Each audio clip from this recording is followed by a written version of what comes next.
Colorectal oncology या colorectal cancers क्या होते हैं, ये जानना बहुत ज़रूरी है। कोलोरेक्टल कैंसर्स बड़ी आंत के ट्यूमर्स होते हैं, कैंसर्स होते हैं, जो बड़ी आंत के किसी भी हिस्से में हो सकते हैं।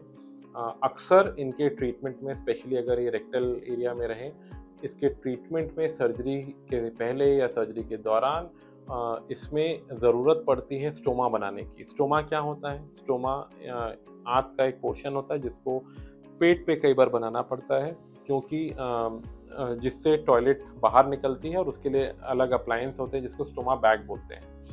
तो ये किसी भी पेशेंट के लिए जब नेचुरल रूट से टॉयलेट नहीं जाता है और बाहर से आता है, किसी भी के लिए भी एक ख़राब चीज़ है। अगर मुझसे पूछा जाएगा तो मेरे लिए भी, मुझे भी इसके बहुत संकोच होगा या बहुत भय होगा इसके बारे में। तो इस फियर ऑफ स्टोमा को हम समझना चाहते हैं, इसके बारे में बात करना चाहते हैं, और इसके लिए बात करने का उद्देश्य ये है ना कि कोलोरेक्टल कैंसर्स का ट्रीटमेंट अक्सर इसी स्टोमा के फियर या डर की वजह से अधूरा रह जाता है, क्योंकि पेशेंट्स या पेशेंट्स के साथ वाले इस फियर को समझ नहीं पाते, एंड इसी फियर के कारण ये ट्रीटमेंट इसका अधूरा रह जाता है और पूरा नहीं हो सकता। जबकि आजकल इतना प्रोग्रेस हो गया है कि स्टोमा को हम बहुत अच्छे से समझकर उसको मैनेज करके पेशेंट को अच्छा ट्रीटमेंट दे सकते हैं और पेशेंट को एक कैंसर फ्री लाइफ दे सकते हैं। इस चीज़ को जानने के लिए सबसे अच्छी पॉपुलेशन हमारे पेशेंट्स हैं। वो पेशेंट्स जिनमें ये ट्रीटमेंट दिया जा चुका है, जिनकी जर्नी में, कैंसर जर्नी में कभी ना कभी या ट्यूमर जर्नी में या किसी और प्रॉब्लम के कारण कभी ना कभी उनके शरीर में स्टोमा रहा होगा। तो ऐसे बहुत सारे पेशेंट्स हैं हमारे साथ जिनका हमने ट्रीटमेंट किया पिछले कुछ सालों में, और उनके केयर गिवर्स हैं, उनके फैमिलीज़ हैं। बहुत सारे ऐसे पेशेंट जो हैं चाहेंगे कि उनका आइडेंटिटी रिवील ना हो, तो हो सकता है कुछ लोगों का उसमें फेस ब्लर किया जाएगा वीडियो में उनकी आइडेंटिटी छुपाने के लिए, और उनके कंसेंट से ही ये वीडियो रिकॉर्ड किया जा रहा है। सो मैं जस्ट ब्रीफ इंट्रोडक्शन देता हूँ अपने कुछ पेशेंट्स का।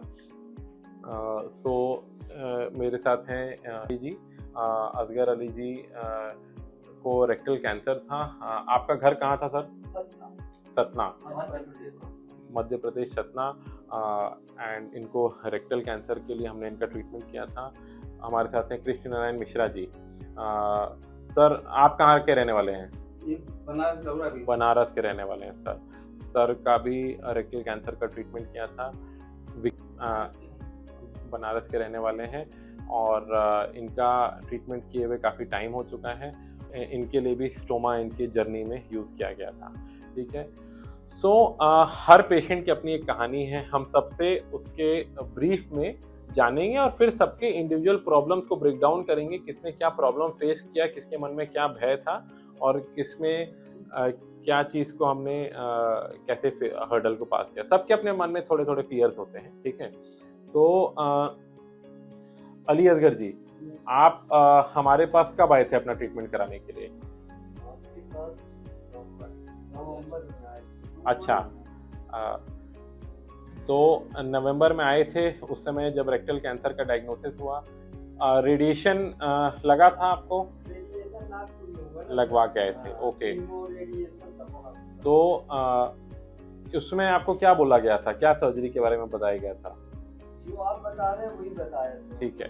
तो इसमें जो इनका रेक्टल कैंसर था बहुत ही लोअर हिस्से में था, एकदम लो रेक्टम बोलते हैं उसको। जब लो रेक्टल कैंसर होता है उसमें अक्सर जो लैट्रिन का रास्ता जो नीचे होता है उसको सर्जरी के बाद बचाना बहुत मुश्किल हो जाता है।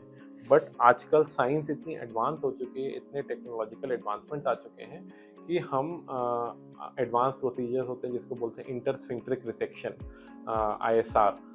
आजकल एडवांस प्लेटफॉर्म्स आ गए हैं, लैप्रोस्कोपी, रोबोटिक सर्जरी, जिसके कारण ये सब सर्जरी बहुत प्रिसीजन के साथ और बहुत अच्छे तरीके से परफॉर्म की जा सकती है, जिसमें हम स्फिंक्टर का आधा पोर्शन बचा सकते हैं एंड जो कैंसर ग्रहित पोर्शन है उसको निकाल देते हैं।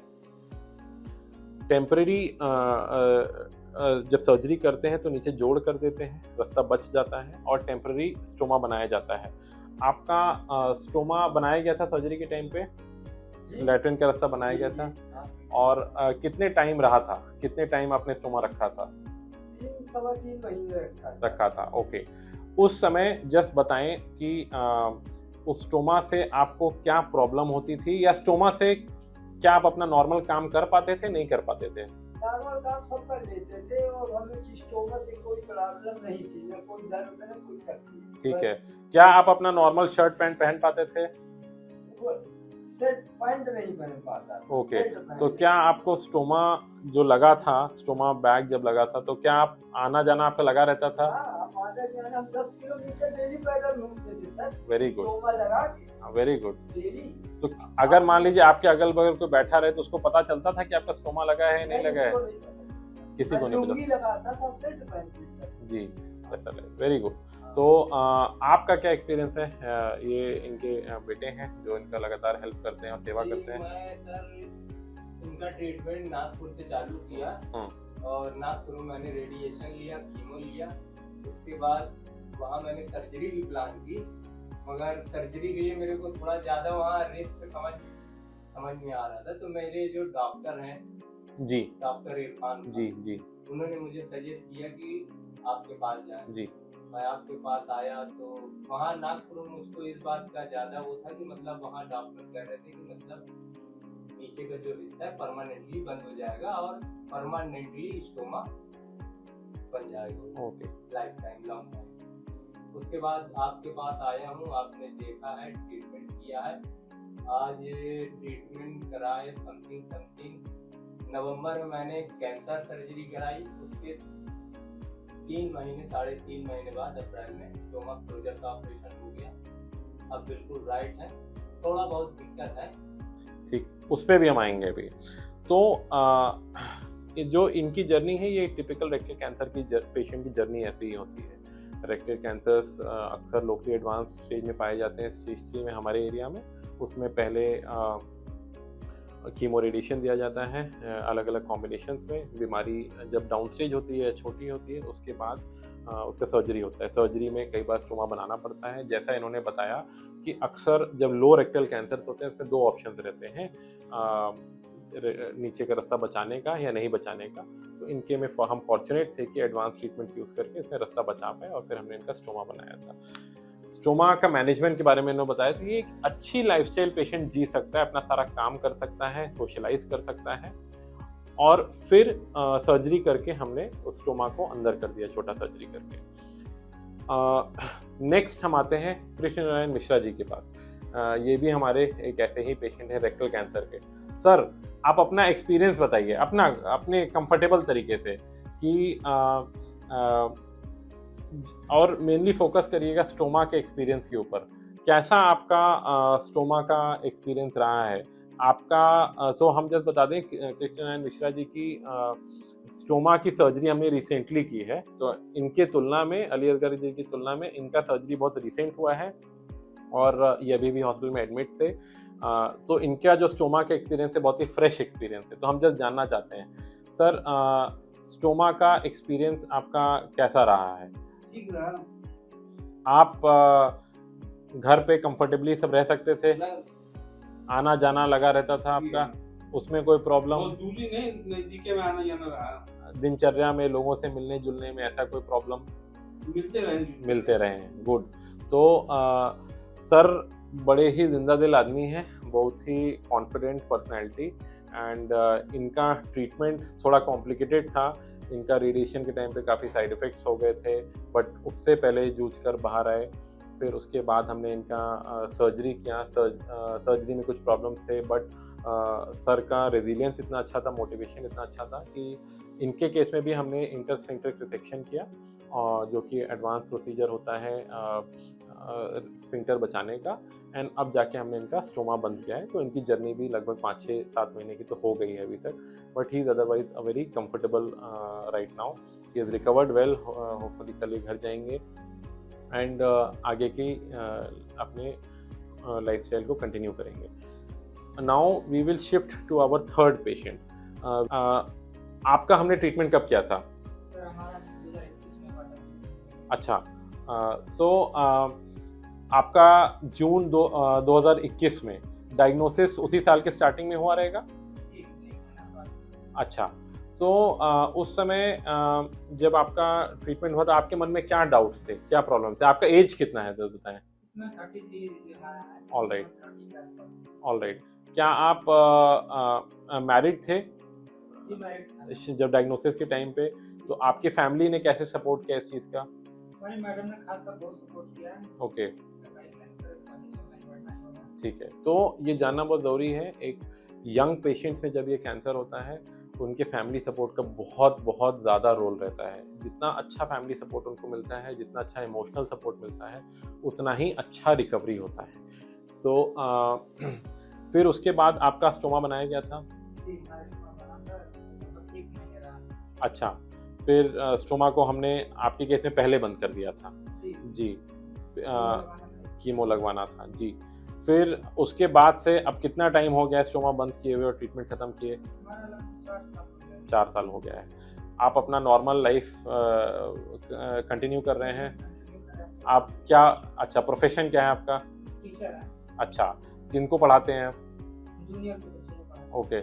आपकी फैमिली लाइफ बढ़िया चल रही है? हैं। जी। किसी प्रकार के प्रॉब्लम्स जो आप फेस करते हो? नहीं, नहीं, ऐसा नहीं। सो ये चीज़ बहुत इम्पॉर्टेंट होता है कि एक पेशेंट जो कि अपना यंग पेशेंट स्पेशली, क्योंकि उनकी लाइफ में उनका बहुत इम्पॉर्टेंट पार्ट रहता है उनका जॉब करना, ताकि अपनी फैमिली को सपोर्ट कर सकें।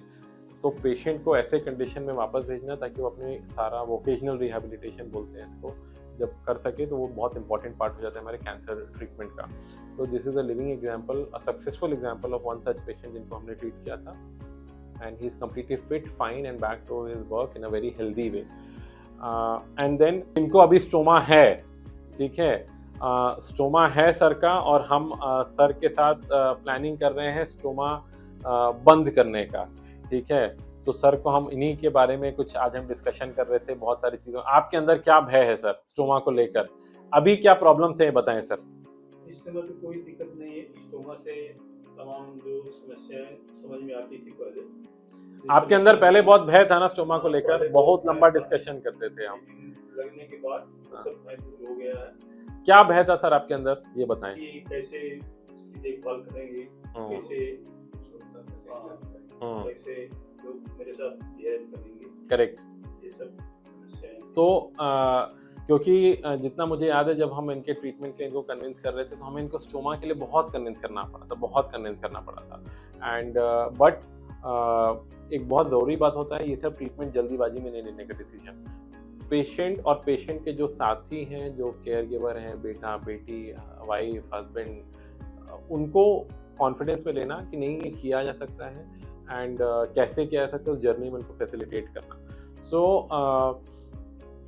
और कैसे आप इन चैलेंजेस के ऊपर आए, स्टोमा के आसपास के जो चैलेंजेस थे, क्या क्या चीज़ें आपकी जर्नी कैसी रही है पिछले 2 महीने की, 3 महीने की, आपको किसने कैसे हेल्प किया? कोई बहुत प्रॉब्लम नहीं है। ओके मैं आराम से हर काम कर ले रहा हूँ। ओके आना जाना भी, हाँ। और यहाँ पे भी मैं लेक्चरर, ओके, मैं शिक्षा का भी कार्य कर ले रहा हूँ। वेरी गुड, बहुत अच्छी बात है। और स्टोमा का केयर आप खुद पूरा कर लेते हैं, आपकी हेल्प लेनी पड़ती है? मैं स्वयं भी करता हूँ, बच्चे भी करते हैं, ज़्यादा हेल्प करते हैं। वेरी गुड, बहुत अच्छी बात है। तो इसीलिए फैमिली का सपोर्ट होना बहुत ज़रूरी होता है। तो ये पेशेंट्स हैं हमारे अलग अलग स्टेजेस ऑफ ट्रीटमेंट में, किसी का जस्ट ट्रीटमेंट हुआ है, किसी का कुछ टाइम पहले ट्रीटमेंट हुआ है, एंड हर पेशेंट की अपनी जर्नी होती है, अपनी एक कहानी होती है। बट इसमें जो सबसे ज़रूरी इंपॉर्टेंट चीज़ें हैं which I have felt in my practice is हर पेशेंट को एडिक्वेटली काउंसिल करना स्टोमा और स्टोमा के प्रॉब्लम्स के बारे में, उनको सारी पॉसिबिलिटीज़ के बारे में बताना एंड उनके फैमिली को काउंसिल करना, क्योंकि उनके फैमिली का सपोर्ट सबसे ज़्यादा इंपॉर्टेंट होता है। अगर आप पेशेंट को काउंसिल नहीं करेंगे और फैमिली का सपोर्ट को नहीं गैदर करेंगे तब तक वो अच्छा रिजल्ट आपको नहीं मिलेगा, क्योंकि इससे बहुत बड़ा मेंटल स्ट्रेस मिलता है पेशेंट को, प्लस एक बहुत बड़ा सोशल स्टिग्मा है हमारे सोसाइटी में स्टोमा को लेकर। तो इस वीडियो को बनाने का उद्देश्य भी ये था कि इस अक्टूबर मंथ में जो स्टोमा अवेयरनेस मंथ की तरह सेलिब्रेट किया जाता है, स्टोमा के अराउंड एक अवेयरनेस क्रिएट करना एंड एटलीस्ट इस भय को हटा देना एक पेशेंट के कैंसर जर्नी से, ताकि पेशेंट अपनी कैंसर जर्नी को एक अच्छे तरीके से पूरा कर सके। Thank you. आप लोग और कुछ बोलना चाहेंगे? कुछ किसी को कुछ बोलना है? नहीं तो मैम बताना चाहती हैं, मैम से पूछिए। मैं सबको सजेस्ट करूंगी, यार मेरे फादर को जैसे रेक्टल कैंसर है, तो मतलब वो थोड़ा न्यूरो के पेशेंट है, बट उनके अंदर इतना विल पावर है ना कि वो उस डिजीज से मतलब फ्री होना चाहते हैं, और स्टोमा एक नॉर्मल चीज है, कोई बहुत बड़ी चीज नहीं है। उसके मतलब हेल्थ से आप मतलब कैंसर फ्री लाइफ जी सकते हो।